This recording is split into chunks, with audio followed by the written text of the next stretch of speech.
Perkenalkan, nama saya Reiner Kalepeti Jawabesi. Saya dari SMK Negeri 2 TIK Waropen. Di video kali ini saya akan menjelaskan tentang perangkat-perangkat dalam menginstal jaringan. 1. A. Apa yang dimaksud dengan LAN? Yang berikut. B. Apa yang dimaksud dengan MAN? C. Apa yang dimaksud dengan WAN? D. Apa yang dimaksud dengan internet? E. Apa yang dimaksud dengan wireless? Apa yang dimaksud dengan LAN? Mari kita bahas ini di video kali ini.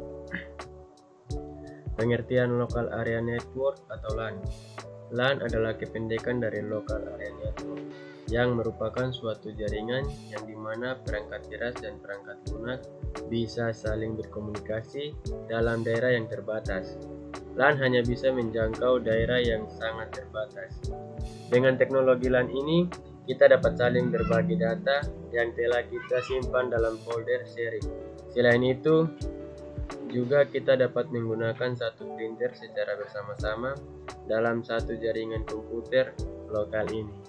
Pada umumnya, LAN ini menggunakan teknologi IEEE 802.3 Ethernet dengan kecepatan transfer data hingga 1000 MB per sekon atau Mbps yang disambungkan dengan perantara switch dan router.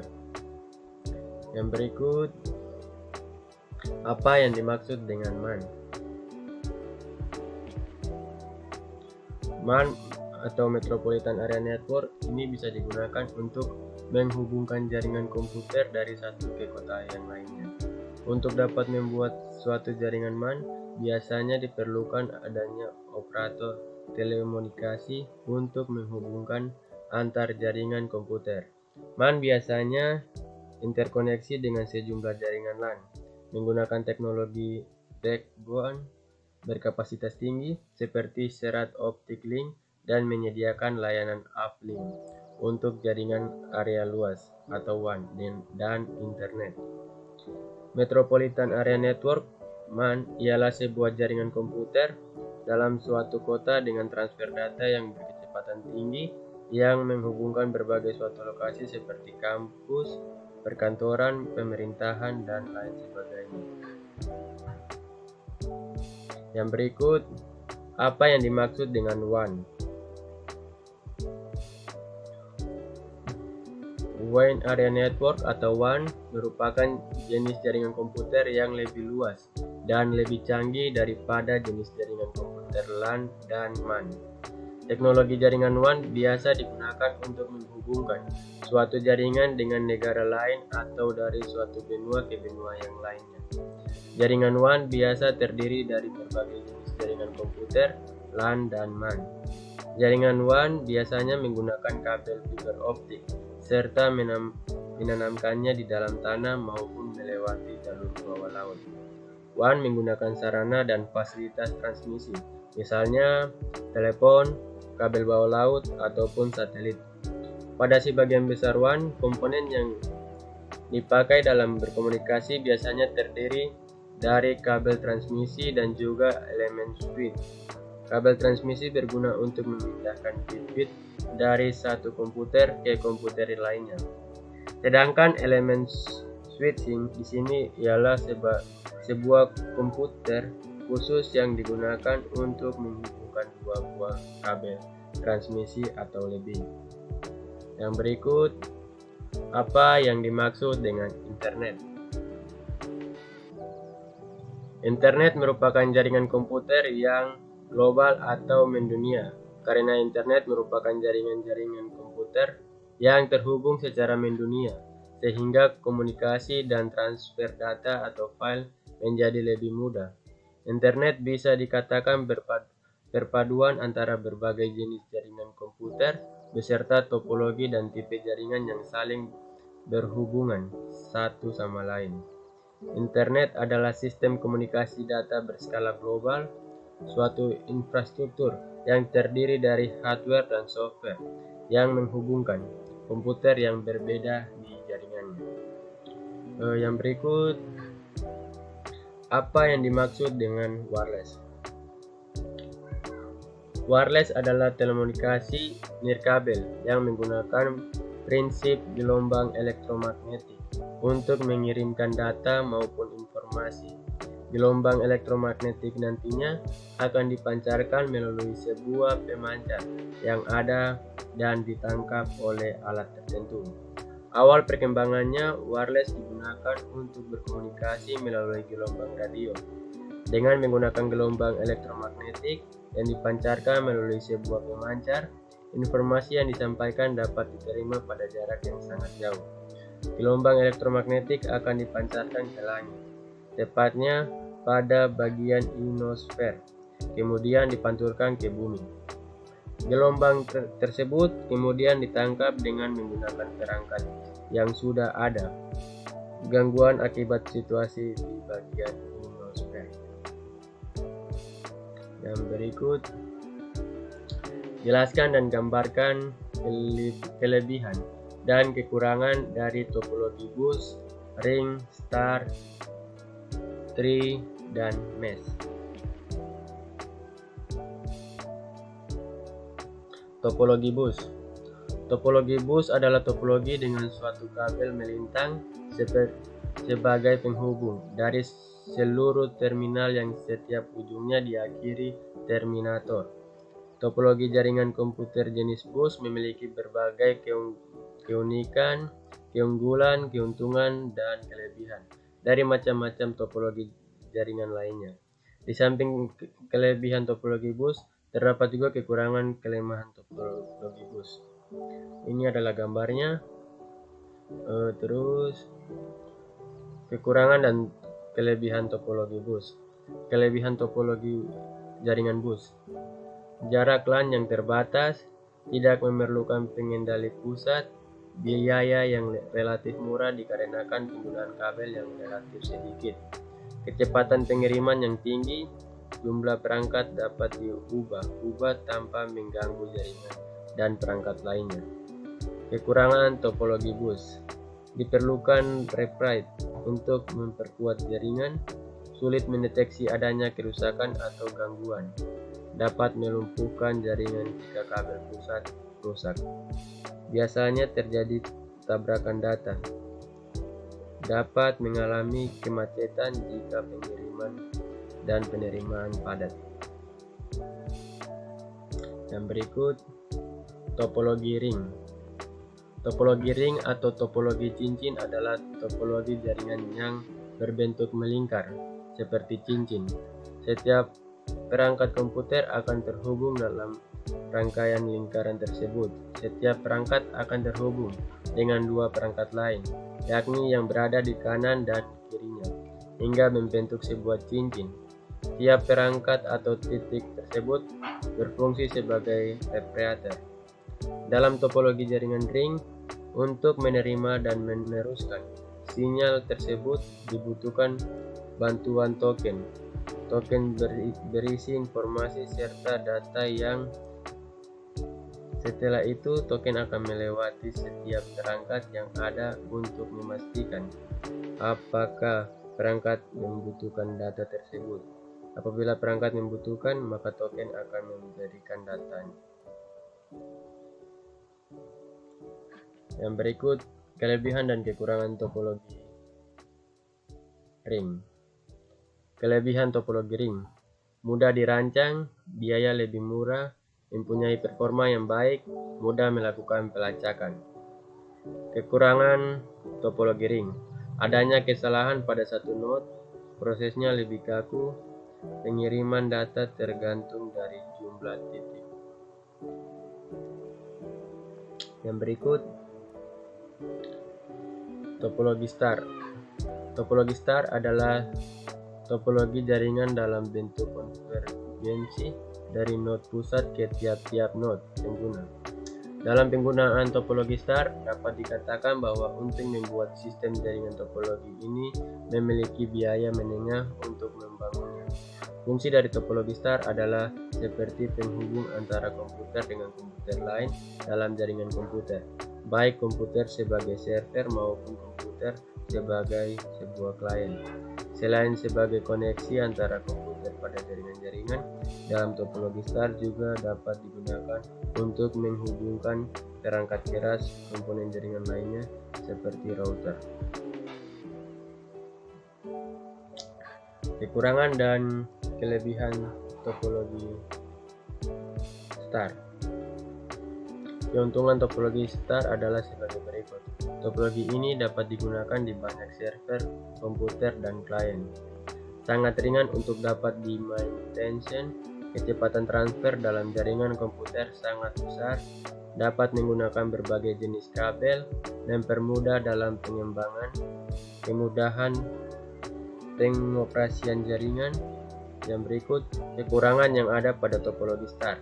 Dibutuhkan banyak kabel, switch atau hook, membutuhkan perhatian, lalu lintas yang padat dapat mengurangi kecepatan transfer data, biaya membangun jaringan yang lebih tinggi. Berikut topologi tree. Topologi tree adalah gabungan dari topologi star dengan topologi bus.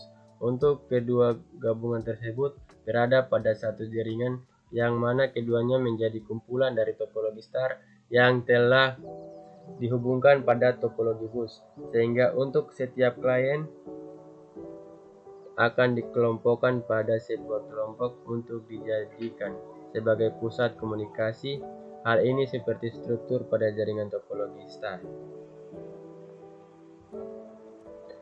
Kelebihan topologi tree: memiliki jaringan yang lebih besar, mempunyai akses segera, memiliki keterbatasan titik, memiliki manajemen data yang baik.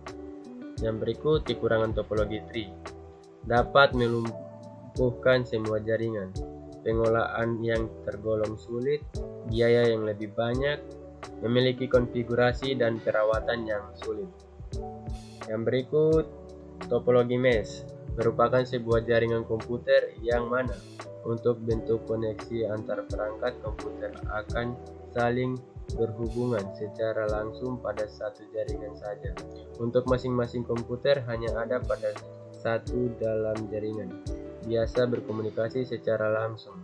Hal ini dikarenakan jaringan saling terhubung pada satu sama lain, atau hal ini seringkali disebut sebagai dedicated link. Jaringan dari topologi ini memang jarang digunakan, penyebabnya yaitu karena sulitnya dalam mengolah serta menggunakan topologi ini. Berikut kelebihan dari topologi mesh. Yang pertama itu mendeteksi kesalahan, yang kedua dapat ditingkatkan sesuai kebutuhan, yang ketiga tidak berpengaruh pada komputer lain, yang keempat pengiriman data lebih cepat. Yang berikut kekurangan topologi mesh. Yang pertama, proses instalasi rumit. Yang kedua, biaya yang dikeluarkan lebih banyak. Yang ketiga, tidak bisa digunakan dalam sehari-hari. Yang berikut, jelaskan tentang NIC, router, bridge, gateway,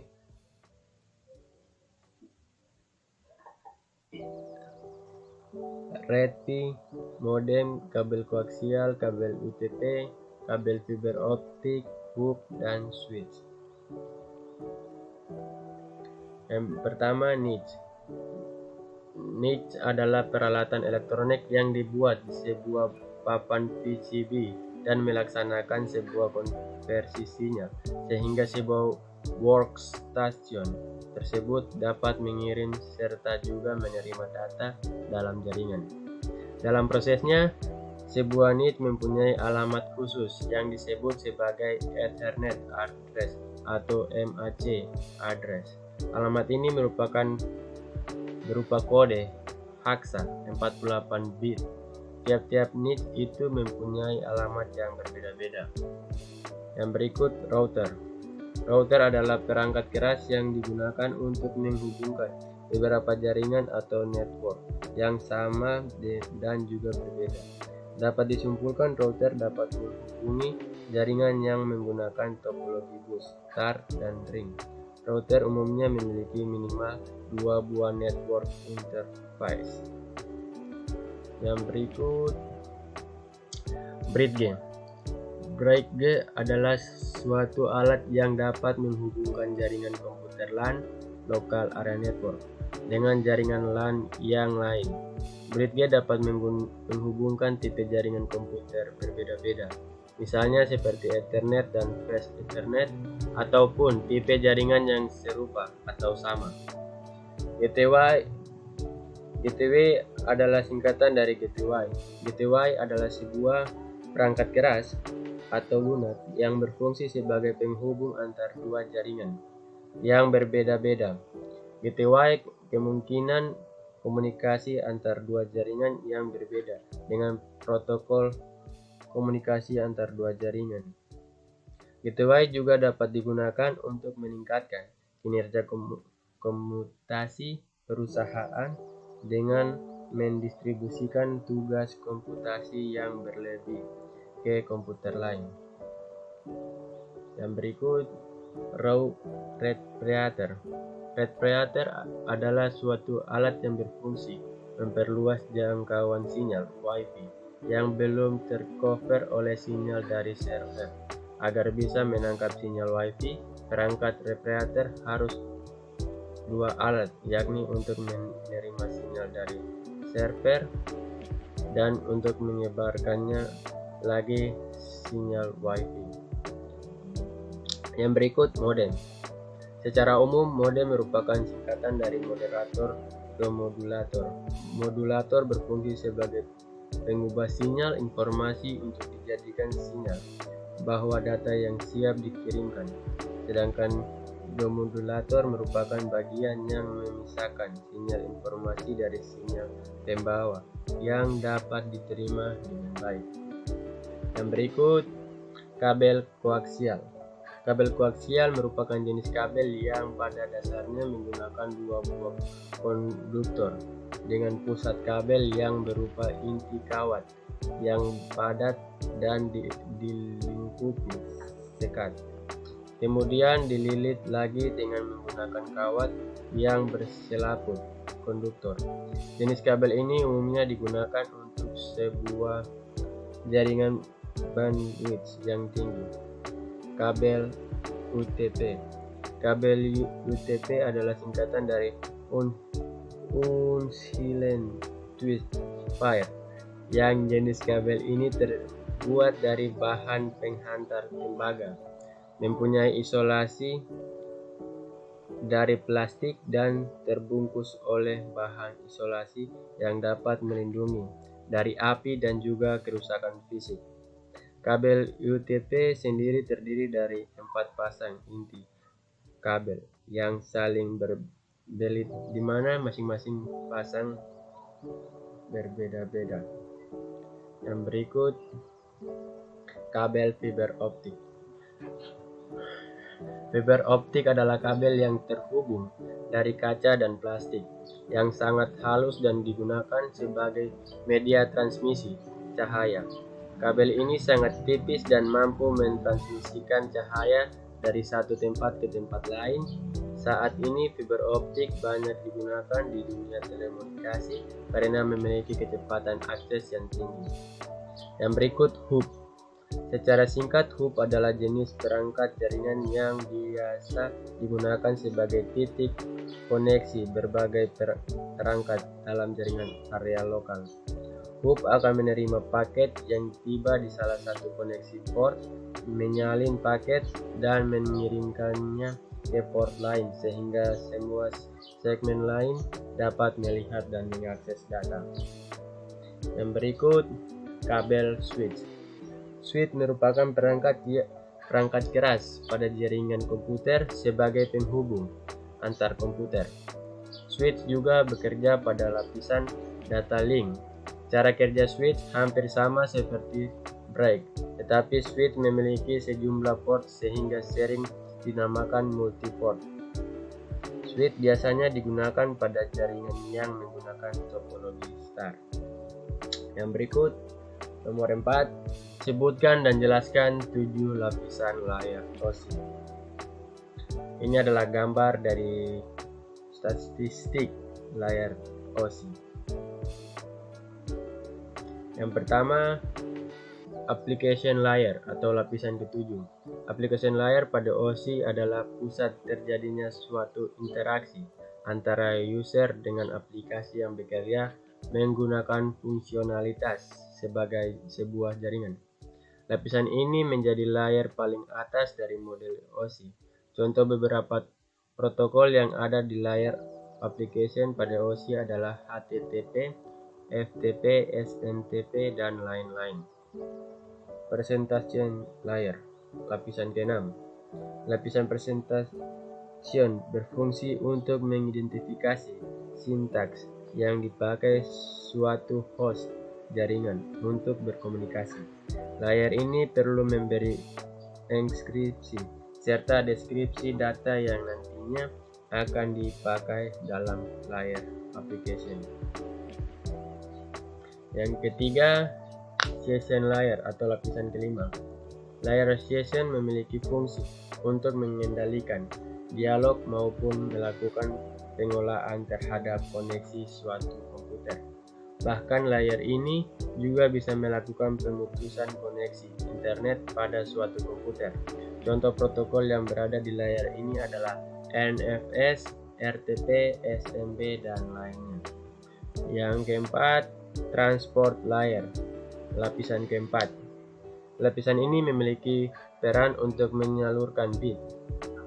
Ada beberapa fungsi spesifik dari layer ini, yaitu memecahkan data yang akan dimasukkan ke dalam beberapa paket data, melakukan transmisi data mulai dari session sampai ke network layer. Setiap paket yang ada akan diberikan penomoran oleh layer ini, sehingga mudah untuk menyusun ulang.